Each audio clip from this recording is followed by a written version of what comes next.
Guys এখন বর্তমানে প্রত্যেকটা ইউটিউবারের ওয়াইটি স্টুডিওতে কিন্তু নতুন একটা অপশন অ্যাড হয়েছে, সেটা হচ্ছে কি আল্টারনেট কন্টেন্ট। এটা কিন্তু অনেকেই জানে।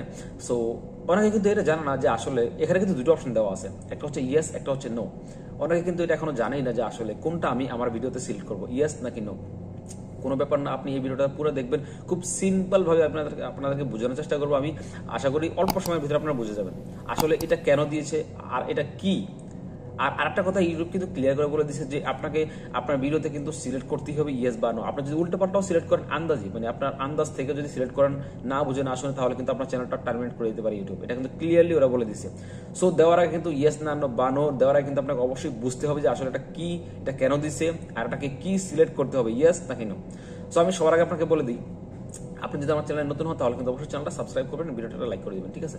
সো এখন আমি আপনাকে বলি, দেখুন আল্টারনেট কন্টেন্ট এটার মানে হচ্ছে আপনি যদি কোনো ভিডিও শুট করার সময় বা ভিডিও এডিট করার সময় যদি কোনো এআই ধারা কোনো অ্যাপ্লিকেশন দিয়ে কাজ করেন বা এআই দিয়ে আপনি ভিডিও বানান, ওই ক্ষেত্রে আপনাকে এটা ইয়েস দিতে হবে।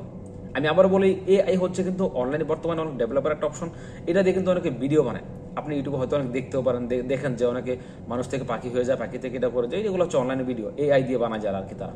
সো এসব ভিডিও বা এআই দিয়ে আপনি যদি এআই ধারা কোনো অ্যাপ্লিকেশন দিয়ে আপনি যদি ভিডিও এডিটও করেন, তাহলে কিন্তু আপনাকে ইয়েস দিতে হবে। মানে এআই থ্রু কানেক্টেড আপনি যদি কোনো ভিডিও বানান আর ওটা যদি ইউটিউবে আপলোড করেন, তাহলে আপনাকে আল্টারনেট কন্টেন্টে ইয়েস দিতে হবে। এটা আপনি ভালো করে মাথায় রাখেন। আর আপনি যদি নো দিবেন কোন ক্ষেত্রে, আপনি যদি নিজে ব্লগ করেন বা আপনি যদি নিজে শুট করেন, আপনি আদার্স প্লে স্টোর থেকে অন্য কোনো অ্যাপ্লিকেশন দিয়ে এডিট করেন, ওই ক্ষেত্রে আপনি নিজে শুট করেন, নিজে এডিট করেন, নিজে যদি আপলোড করেন, ওই ক্ষেত্রে আপনাকে নো দিতে হবে। আশা করি বুঝতে পেরেছেন, খুব সিম্পল ভাবে আপনাকে বোঝানোর চেষ্টা করলাম। সো আরেকটা কথা হচ্ছে, এখানে কিন্তু আপনাকে সিলেক্ট কিন্তু করতেই হবে, না হলে যদি উল্টাপাল্টাও সিলেক্ট করেন আন্দাজ থেকে, যদি আপনি উল্টাপাল্টাও সিলেক্ট করেন, তাহলে কিন্তু আপনার চ্যানেলটা টার্মিনেট হয়ে যেতে পারে। এটা ইউটিউব ক্লিয়ার করে বলে দিয়েছে কিন্তু। সো আমি আশা করবো আপনারা বুঝতে পেরেছেন। আর যদি না বুঝেন তাহলে সমস্যা নেই, আমাকে কমেন্ট করবেন, আমি আপনাকে বোঝানোর চেষ্টা করবো ভালো করে। আর একটা কথা হচ্ছে, এতটুকু যখন দেখেই ফেলেছেন ভিডিওটা, তাহলে কিন্তু আমার ভিডিওটা ভালো লাগলে লাইক করে দিবেন। চ্যানেলে যদি নতুন হন তাহলে কিন্তু অবশ্যই চ্যানেলটা সাবস্ক্রাইব করবেন। ধন্যবাদ।